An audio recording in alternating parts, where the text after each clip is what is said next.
This is The Voice of Land on the Big Play Network with your hosts, Kevin Arnold and Jay Banky. We're going to talk some of the things that Riz brought up when we talked to him about the Browns and some of our thoughts in our poll question. I'll get that up here in just a second. But overall, you know, he's kind of in the same boat as us guys in terms of the Baker Mayfield, whatever conversation. Every single report that comes out about Baker Mayfield somehow, you know, it turns into this huge thing on Twitter. It always does. He's a lightning rod on Twitter, man. The best place to stay away from when reports like what Mary Kay and Cleveland.com reported that the Browns and Baker's reps talked at the Combine. We'll just kind of go over if people were under a rock or something. Baker's reps and the Browns talked. They agreed that, you know, they're not going to replace him with a veteran. He is who they expect to be their starter day one coming into the 2022 season. But he's also going to go into 2022 playing on the last year, that fifth-year option of his rookie contract. And here we all knew that. Riz all knew that. Like, we don't have to make it any more complicated. Baker's the starter, and this team is going to work on developing the passing game, getting it back to what it was in 2020. Hopefully a healthy quarterback helps that, like Riz said, and that 13th pick or free agency can do that. Jay, I'll ask you, because we didn't have a lot of time with Riz when we appreciate his time coming on here.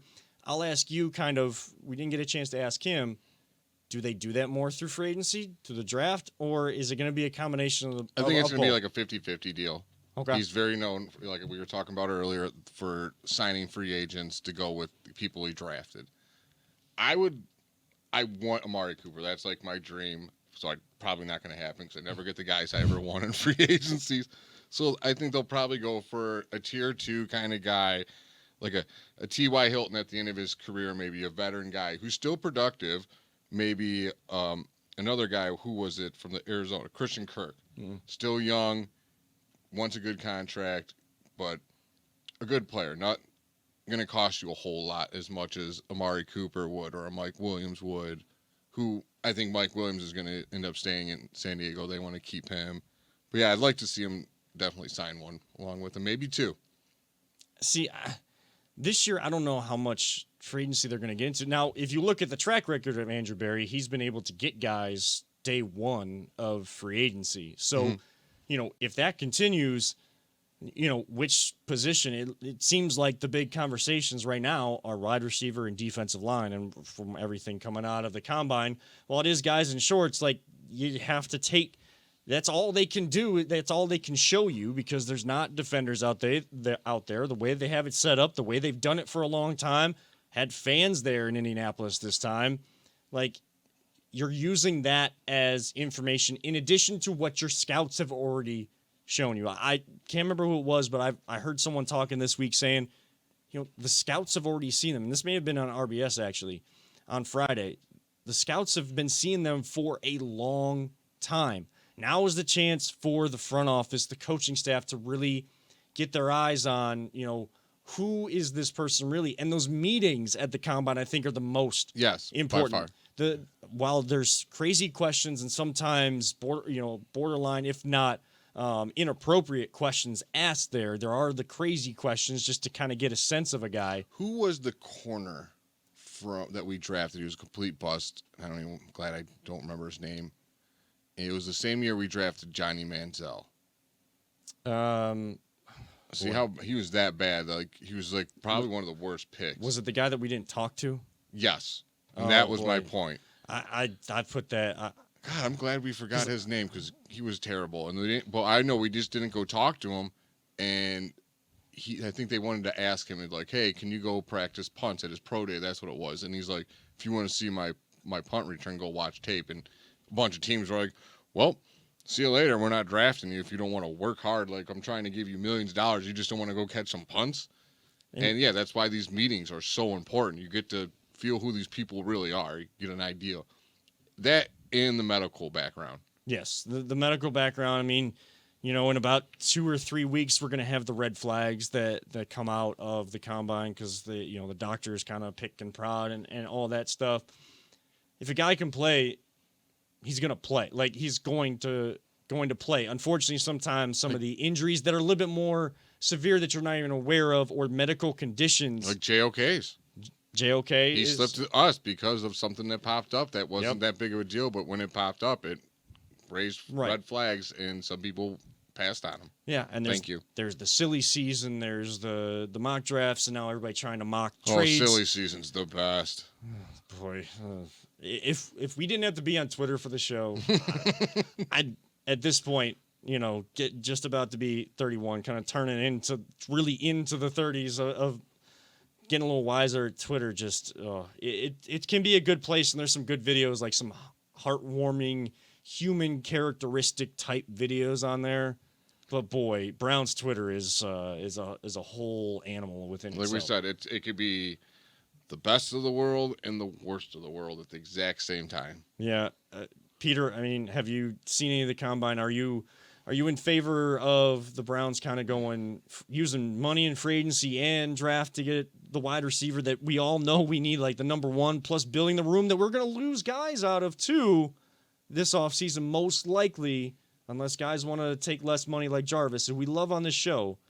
Where are you at with kind of how to fix this passing game per se? Well, that's a good question. I don't know if Jarvis is going to be here, which would be it's a lot of money for who's a guy that's really not going to be our number one receiver.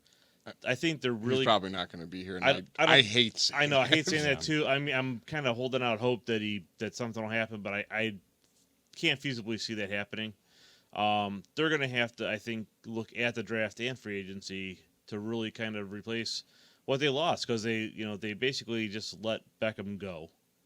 They didn't get anything there. Whatever, it wasn't working. Obviously, it wasn't working. Right. So, but then if we lose Landry too, that's a huge, hit. I mean, that's been Baker's go-to guy since he's been here. Well, that's just it. And there are a couple Ohio State guys coming up in the draft that I really like, and I'm kind of torn as to which one I hope the Browns can get. Because you and every Browns / Buckeye fan. Right. I mean, I love Olave, but I'm always going to have the visions of him not making that catch in the end zone. He kind of it seemed like he kind of just gave up. And Garrett Wilson, man, that guy, he's a player. I think Olave's, to me, he seems more like the flashy number one receiver. Olave is, I think, the better route runner of the two, and Garrett Wilson is the better catch and then run after. Yeah, receiver. and what I think is, they're both I hate this comparison, but I almost compare him to Beckham and Landry. Mm-hmm. Because I see Garrett Wilson as being more of like a Landry type. He's like your dependable guy, right? Yeah. But Olave is going to be the guy that makes like the freaking spectacular catches, on a nice long route. He's going to, because he's got that ability. He does. Both guys have that ability. Now, a little bit smaller as wide receivers. Now, yes, we are Ohio State fans. I think something needs to be put out there that, Browns fans have clamored for the Browns to draft, 2 hours down the road for a long time. We've started to do that a little bit, and you saw the impact of the team. Denzel Ward is one of the main ones. There are other examples out there over the last couple of years. But, we're not just asking for, if someone or one of us is in favor, at least on this show, is in favor of the Ohio State wide receivers.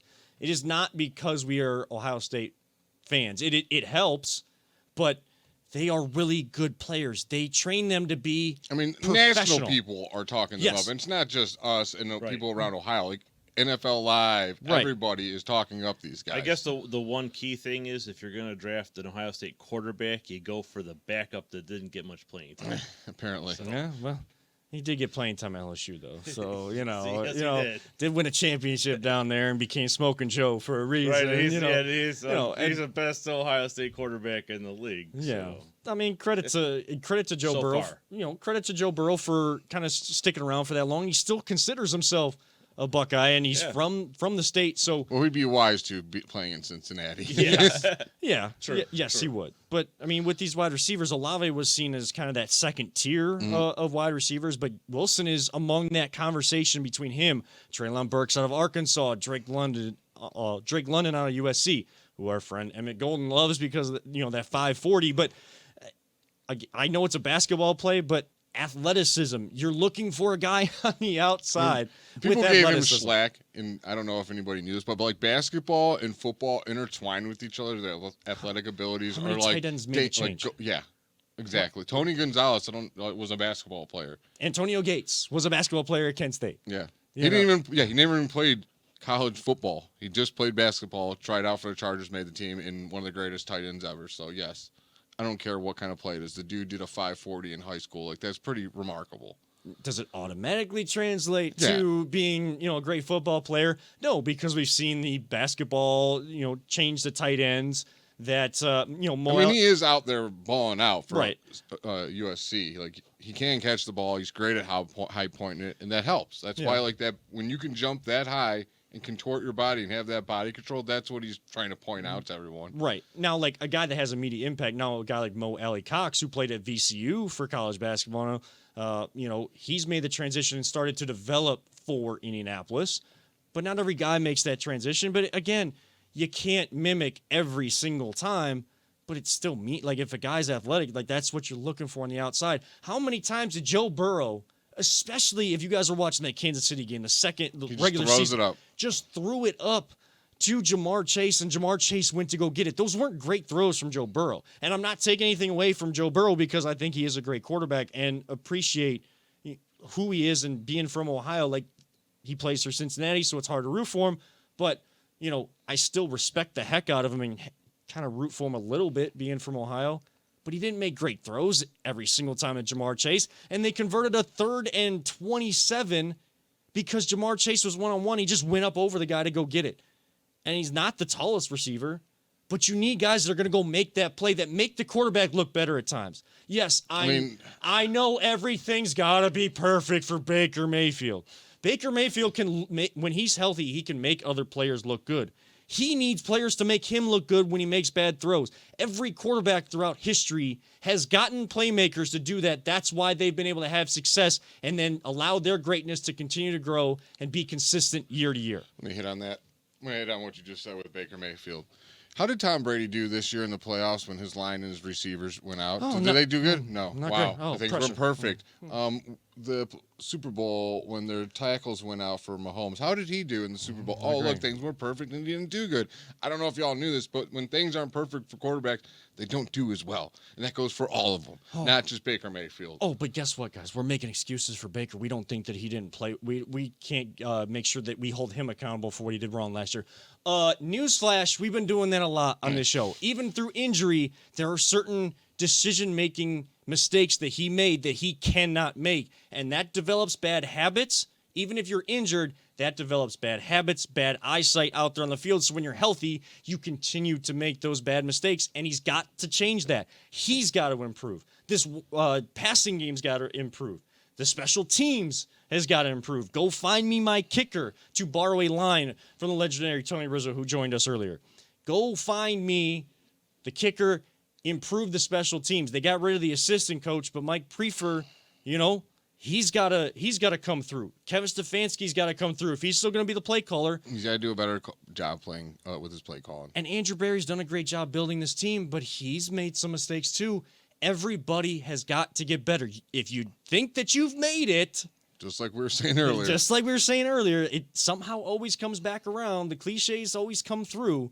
If you think you've made it, you fall behind. Last year, the Browns fell behind. Time to look. Everybody look themselves in the mirror and get better. I'm not saying I don't trust Kevin Stefanski. I'm not saying I don't trust Andrew Berry. For the people that are Berry bros or Stefanski bros, like if you're going to take that term with Baker and stuff, if you only like them and you can't allow people to be critical, you got to see when people make mistakes, but it doesn't mean you don't trust them. Browns got to improve. We all know that.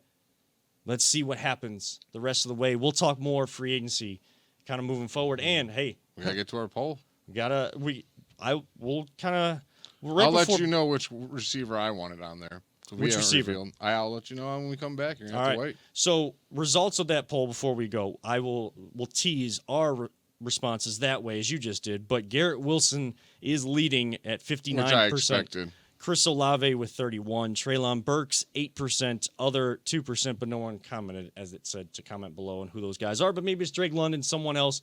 Most likely Drake London, I would guess. It's a deep wide receiver class. It's a deep class in general for a lot of like defense and wide receivers and stuff. Not for quarterback, but a lot of other positions. Pretty deep.